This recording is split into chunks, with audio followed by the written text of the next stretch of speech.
Welcome back, Gulf Coast independent wrestling fans, to another fantabulous, crunkadibulous, jibobulating episode of the Front Row Fanatics, as we're continuing our review of Ultimate Wrestling's Milestone 3, which took place on... 3 yeah. Threes everywhere. Thank you. I'm drinking more beer and I'm kind of slur-bobulating a bit. Take it away, Internet. All right, the next match was the Ultimate Wrestling Heavyweight title match, which pitted the champion, Death Row, against one of your personal favorites, the Master of Devastation, Cameron Frost. Absolutely. And as you know, Cameron Frost, a lot of momentum going into this match. He had that tag team match with BTY, Colby Godwin against Death Row and Joe Gibson, and Cameron Frost got the pinfall victory. Clean pinfall victory. On Death Row, so you got to figure he got under Death Row's skin a little bit, and from the beginning stages of this match, Cameron Frost kept it fast-paced, fast, went immediately to work on the leg of Death Row, as like you said, Darren, he was chopping trees. Every time Death Row would hit him with one of those devastating hits, he would get back up. You know, Death Row trying to slow the match down, he got up and kept it fast-paced. But, in the end, Death Row nailed him with the big boot, 1, 2, 3. Your winner and still Ultimate Wrestling Heavyweight Champ, Death Row. I was disappointed in this match, but it was certainly not for lack of effort from Cameron Frost. He and Death Row, you know, put on another awesome match, which continued in this whole show of awesome fucking matches. Excuse me, parental warning there, explicit language, blah, blah, blah, blah, blah, blah, blah, blah. Every match a potential headlining, you know, absolutely. Parents, if you got a computer, watch what your kids watch. I drink beer, I cuss sometimes, okay? Into that. Another awesome match in this whole show, which was an awesome show. You know, Death Row, what can you say? He's a beast. He got a measure of revenge by beating Cameron, who pinned him cleanly at the last show in Milton. And I was disappointed that Cameron didn't win the match, but...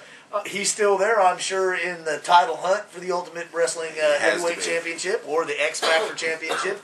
Death Row, what can you say? You don't know who's on the horizon for him now that, you know, he's beaten Frost in the return match thing there. There are several worthy contenders that could be lined up for the Heavyweight Championship match. I guess it'll be up to Ultimate Management to decide who they want to...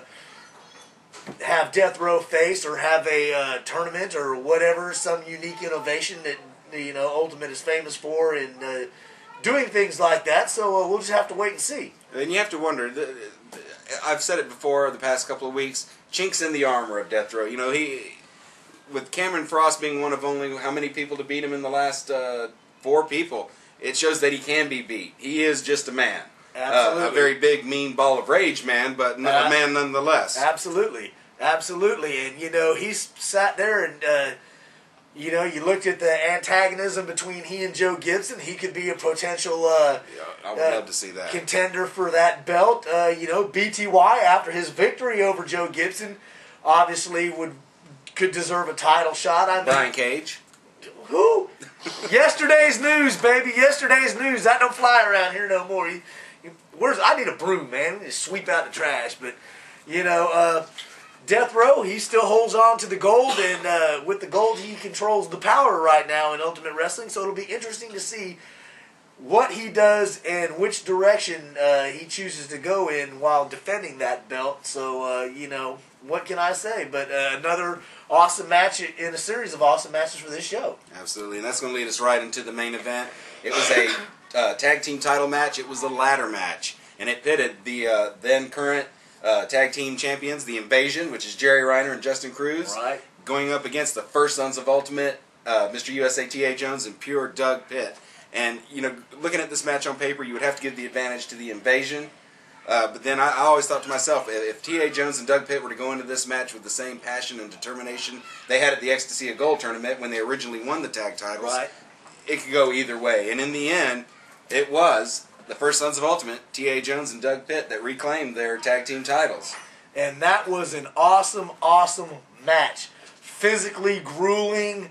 I haven't seen as much blood as I saw pouring out of Jerry Reiner's melon in quite a while. You know, especially at an Ultimate Wrestling show. You know, Ultimate is not one of your most bloody, violent shows, but T.A. and Doug exhibited the passion, the hunger, that young guys, they wanted those belts. You could see how bad they wanted those belts. And even though I was cheering for the Invasion, and it was not because I don't like Doug or TA, because I like them too, but, you know, I've always got to be a little bit on the bizarre and different side. Absolutely. But, you know, TA and Doug showed how far they progressed in a short period of time from rookies to bona fide stars in the Gulf Coast independent wrestling scene, you know, and they battled and they wanted those belts.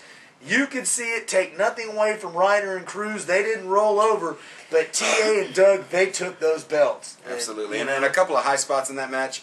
There was that at one point Justin Cruz, who admittedly is a expert at ladder matches, he did a leapfrog from the top turnbuckle over a ladder to deliver a leg drop, which was unbelievable. And at the end of the match, Justin Cruz actually did a drop from the top of the turnbuckle to a table that had T.A. Jones on it.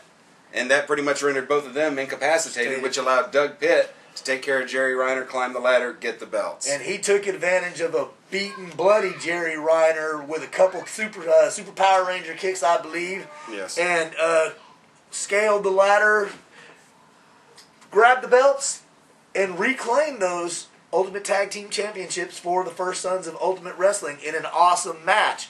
So, I mean, what more can you say? A veteran, experienced, savvy tag team, young up-and-coming guys, blood, guts, ladders, chairs, you know, good wrestling, violence. The crowd was into it, screaming. Unlike all you people in the armpit of the South in Milton, Florida, check out some video. That's how a wrestling crowd is supposed to be. If you go to the Gulf Coast message board, that video is available for viewing online. You can check it out. And like you said, check out the Pensacola crowd. That's how we roll. That's how we do it. Absolutely.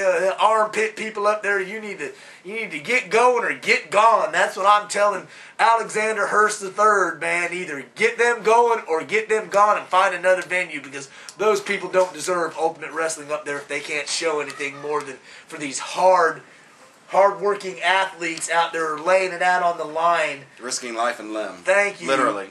Thank you to entertain us, and they sit there with their finger up their ass and don't maintain a dip and eating a hot dog, and you know, I'm sorry. I hate to belittle, and I know that's not everybody in Milton, Florida, but at least the people that have been coming to the shows there, you need to show some signs of life. We ain't no bunch of freaking zombies and stuff. Make some noise. Show the guys at Ultimate you appreciate what they do. Thank you. Coming up next, we got to wrap this segment up, but coming up next, we're going to have a very, very, very special guest on the show. He was actually our first guest here at Front Row Fanatics version 2. Right. And he's returned back now with a little something with him, and he'll be up next.